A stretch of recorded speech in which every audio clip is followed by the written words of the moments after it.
has often been described as a plant growing out of place.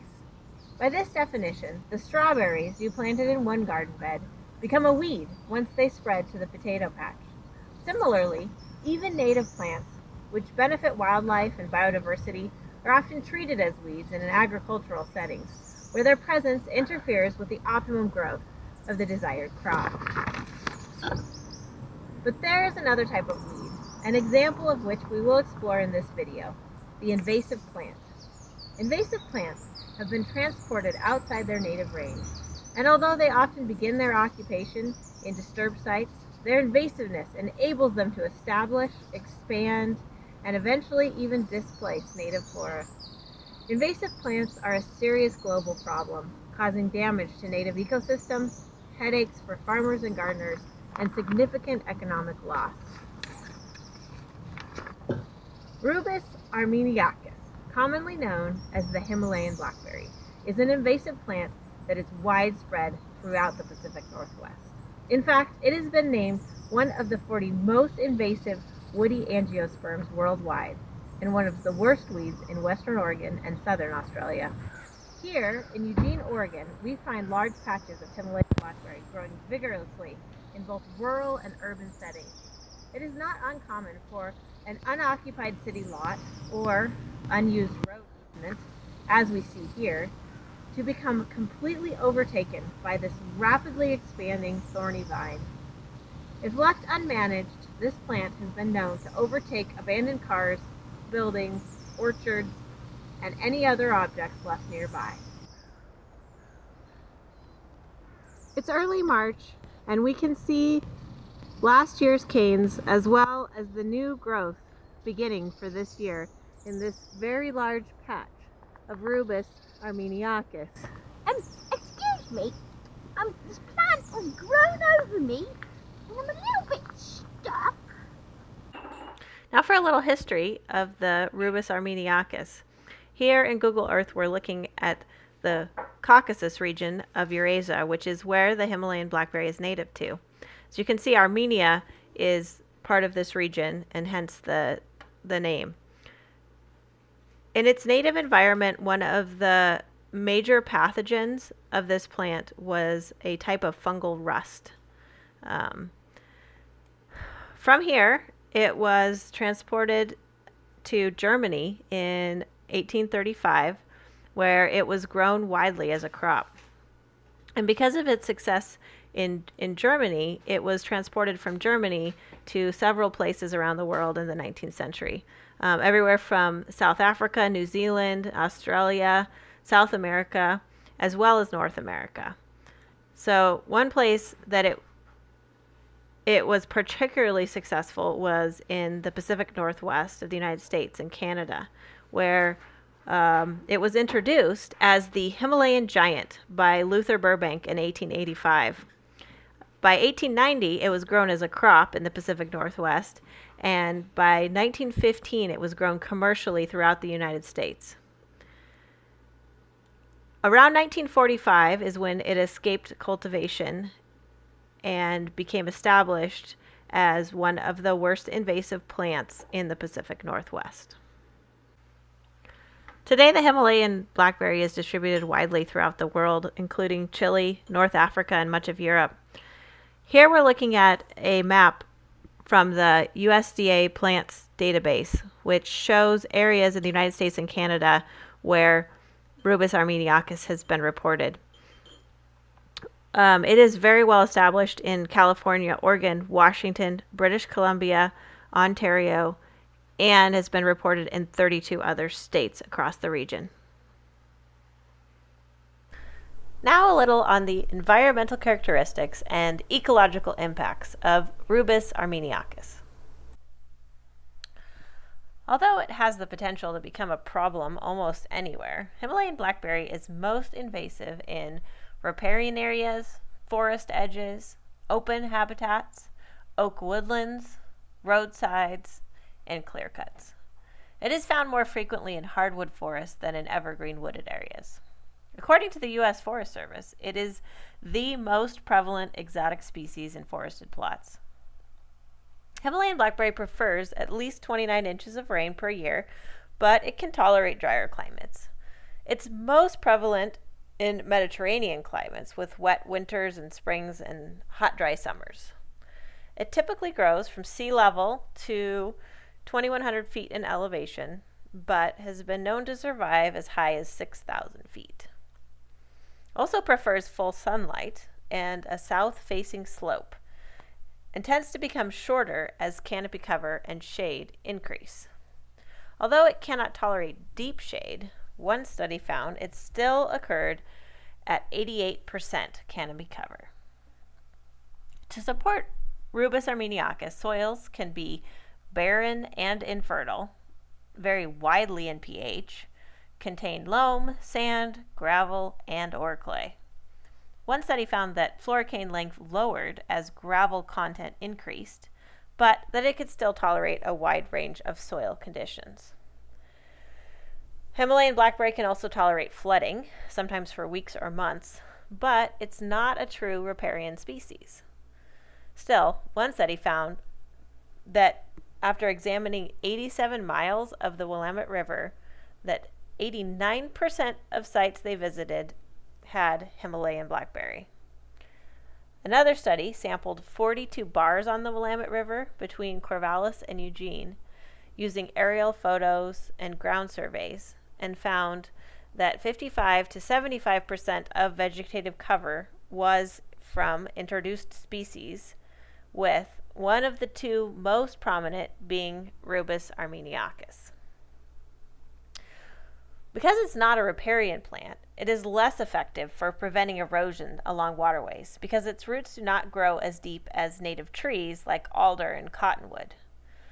And because these trees are short-lived and need to regenerate frequently, the competition with Himalayan blackberry can often prevent new trees from becoming established. Additionally, mechanically removing roots of Himalayan blackberry from streams and rivers can cause serious bank erosion. The dense thickets that this plant forms reduce biodiversity and prevent the movement of large animals. Native birds are less likely to breed in invaded areas. And although the brambles provide cover for small animals and nesting sites for hummingbirds, it is not suitable habitat for most other songbirds. Many animals do eat the fruits, so it provides a food source. However, it also feeds invasive animals like black rats and starlings. A study on the effects of Rubus armeniacus in a forest setting found that the blackberry thickets can help recruit oak saplings by protecting them from browse. This benefit was only around the edges of the thickets, not inside the clump. Also, the positive effect was ephemeral. Eventually, the blackberries did more harm than good to establish the establishment of oak trees. Now for some of the biological characteristics of this plant. What we see here is some cuttings of Rubus species. On the bottom we have Rubus armeniacus, and on the top the native trailing blackberry. As you can see, the stem structure of the armeniacus species is much thicker, has larger prickles, and is squarish in shape, although it's actually pentagonal. Whereas the native species has leaflets of 3, is thinner, rounder, and sort of whitish blue in color. Here we see the native trailing blackberry in its natural environment, where it grows typically along the ground, although it can climb into bushes and trees as well.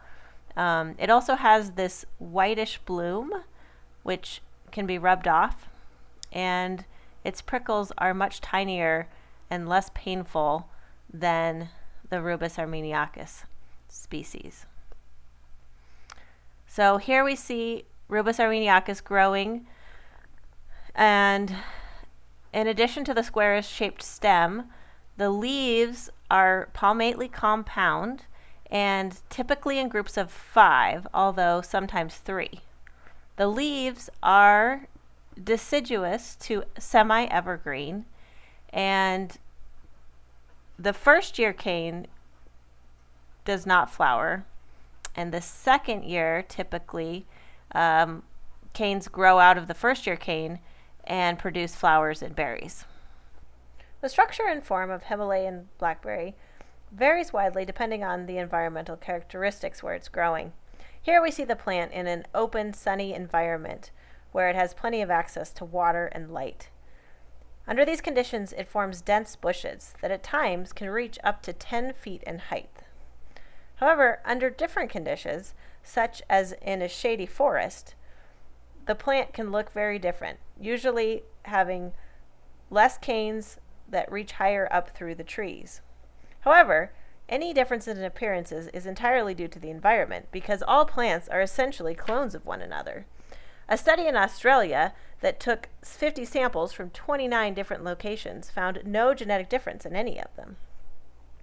Although the average cane grows about 41 inches in western Oregon, as we can see here in this forest setting, canes can grow significantly longer than that.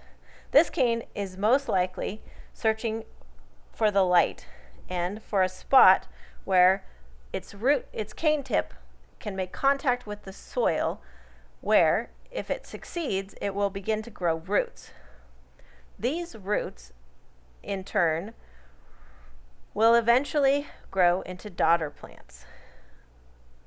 It is through this method of propagation that Rubus armeniacus most quickly and efficiently spreads itself throughout the landscape. As we can see here, the roots are becoming well established and a new daughter plant is beginning to grow. Another interesting feature of this plant is the way that it uses dead canes from previous years as structural support that new growth can climb over. This allows clumps to become quite big and tall and dense. There have been reported stem densities of up to 525 canes per square meter. If left undisturbed and unmanaged, Himalayan blackberry can easily reach the carrying capacity of the environment. All right, now a little about the roots. Here is a small plant that I dug up so we could get a better look at the root system. The roots of this plant can reach down 90 centimeters and be up to 10 meters long. The root crown density can be up to 21.5 crowns per square meter. Because of Himalayan blackberry's significant mass and energy reserves, it often respouts vigorously from its roots. For a Rubus species, armeniacus has one of the largest cane cross-sectional areas with the lowest densities, the most expansive root systems, and the most variable ratios of leaf area to plant mass.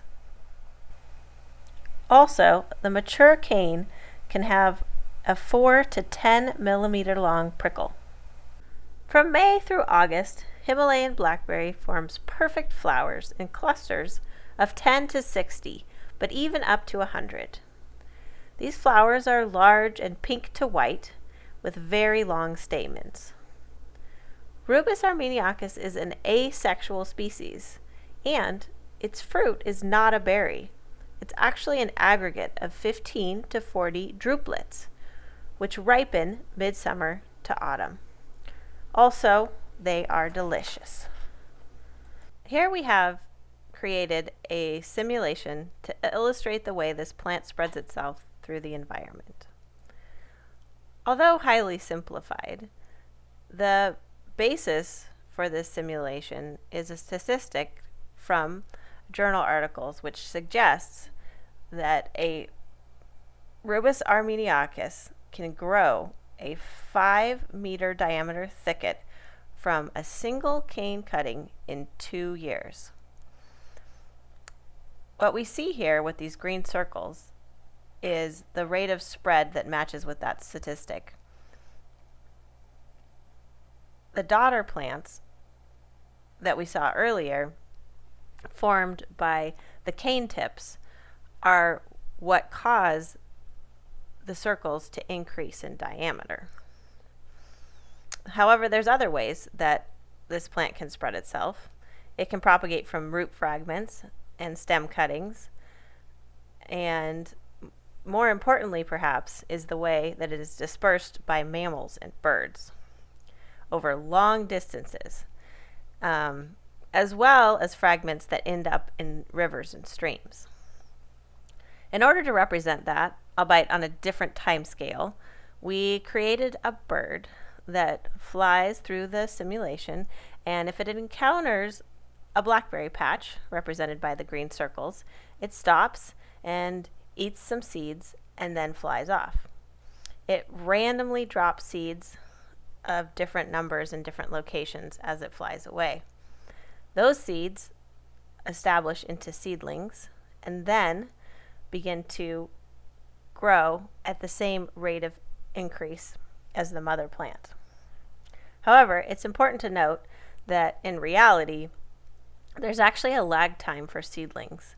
It takes them longer to become established, and they tend to grow more slowly than the daughter plants, which makes sense because the rooted cane tips have access to the energy reserves and root system of the mother plant, whereas seedlings are out on their own. So one berry can contain up to 80 seeds, and one cane can produce 720 fruits, which is 7,000 to 13,000 seeds per square meter under ideal growing conditions. The seeds remain in the soil for several years, and they require 3 months of warm stratification followed by 3 months of cold stratification, and then they germinate in the spring. Only about 7 to 10% of seeds are viable. However, interestingly, they may actually have a higher germination rate after passing through the digestive tracts of birds and mammals. There are a number of reasons that Rubus armeniacus is such a successful weed. It has a high leaf area ratio and a relatively short juvenile period. Because it retains some leaves through winter and has photosynthetic stems, it generally has a higher photosynthetic capability than the native Rubus species. Due to its greater ability to acquire and transpire water, this invasive plant experiences less effects of summer drought. It maintains rapid gas exchange during the hot, dry summer, and hence is able to fix more carbon than other species. Rubus armeniacus is highly efficient at acquiring carbon, even during drought conditions compared to other plants, but it grows extremely rapidly when water is not limited. Here we're looking at a satellite image of some farm fields that have a significant Himalayan blackberry problem. You can see the two fields on the top are continuously cultivated and therefore are clear of the green patches of blackberry. However, once you reach the fence line, there is a thick, solid hedge of Himalayan blackberry. I've visited this land and walked around it, so I know these are Himalayan blackberry.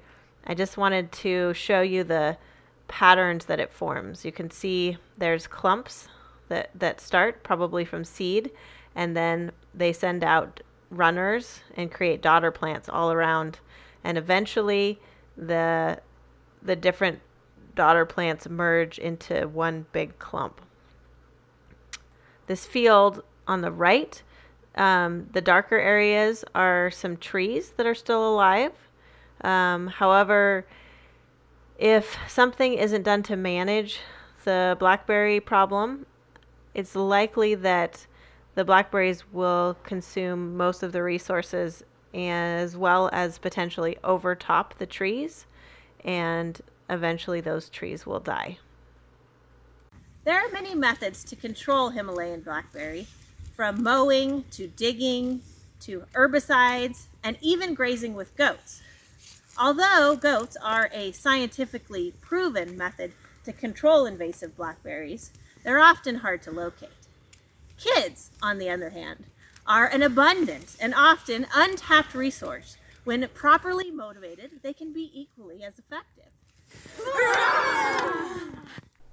While the weed warriors work their magic with long-handled loppers, I'll talk a little about management strategies. The best method to control any invasive plant is prevention and early detection. The earlier you discover a problem weed and take action, the easier it will be to successfully control it. It is important to be aware of potential issues with removing Himalayan blackberry, such as loss of habitat, increased erosion, and loss of stream bank stability. However, removing invasive blackberries can be a helpful step towards restoring native plants and increasing biodiversity. In some cases, removing the above-ground plant matter, then digging the root balls of Rubus armeniacus can be effective. However, each piece of root left behind can sprout into a new plant. Also, root removal on steep slopes or along streams can cause erosion. Fire can be used to remove the above-ground plant matter, but seeds will sprout and plants will regrow from the roots. Clipping, or in larger areas mowing, is an effective technique, but it often takes multiple years. A brush hog, seen here decimating blackberries, can be helpful for initial removal of larger patches on flat ground. It is best to cut initially early in the growing season, then recut when regrowth reaches 18 inches tall. 5 mowings per year was found to be effective at reducing cover, whereas once per year had very little effect. If you remove only the above ground portion of the plant, it will grow back rapidly. However, treatments repeated frequently enough will use up the plant's energy reserves through carbohydrate starvation. In my experience, you can rarely have a conversation about controlling problem blackberries without the topic of goats coming up. Goats are better than cattle because of their prehensile tongues, especially good for removing young leaves and stems. Goat browsing and or mowing twice a year during the growing season was able, in a controlled study, to effectively decrease the Rubus armeniacus and increase the cover of perennial forbs. However, some argue that goats are not effective because they will not eat the older growth, only the succulent leaves and canes. They will also eat all the other vegetation because they are not selective browsers. Many people are hesitant to use or even consider herbicides for the potential toxins that are introduced into the environment. However, if one is open to this method, 3 common herbicides are proven to be effective on Rubus armeniacus, and they are perchlorum, glyphosate, and Garlon 3A. There may be other effective herbicides as well. It is important to always consider sensitivities of the specific site, including proximity to waterways and presence of native plants, before deciding to use chemical treatments. Generally, it's more effective to use herbicides September through November, as plants shift their energy towards their roots. A highly effective control method is to cut plants in midsummer, wait until they grow back to 18 inches tall, then spray with an herbicide. Options for biological controls are limited. However, a rust disease was discovered on European blackberry species in Oregon in 2005, and a 5-year study was conducted to see which species were susceptible to the disease. Remember, rust was one of Himalayan blackberry's native pathogens. Unfortunately, it was found from samples in the field and greenhouse inoculations that the rust affected other Rubus species, but not Rubus armeniacus. As for cultural controls, a closed canopy is very effective. If one is able to establish conifers to eventually create dense shade, the site will not be occupied by Himalayan blackberry in the long term. There are both positive and negative economic impacts from the widespread colonization of Rubus armeniacus. Primarily, there's an overall decrease in productivity in both forest and agricultural settings. Invasions of pastures reduce the area and limit the water access for large animals such as cows and horses. Also, control measures are costly and time-consuming. On the plus side, in Oregon, Himalayan blackberry has become an important source of nectar for honey production. Its berries are not only edible, but sweet, abundant, free, and nutritious. They can be collected in summer and used to make pies, jams, wine, and juice. Although we may hate this plant when it stabs us and snags our clothing, as we battle it year after year, sometimes without gaining much ground, when we witness it overtaking natural areas and converting diverse native plant communities into an impassable thorny monoculture, when summer arrives and the berries ripen, it's hard not to also love this impressive invader, at least a little.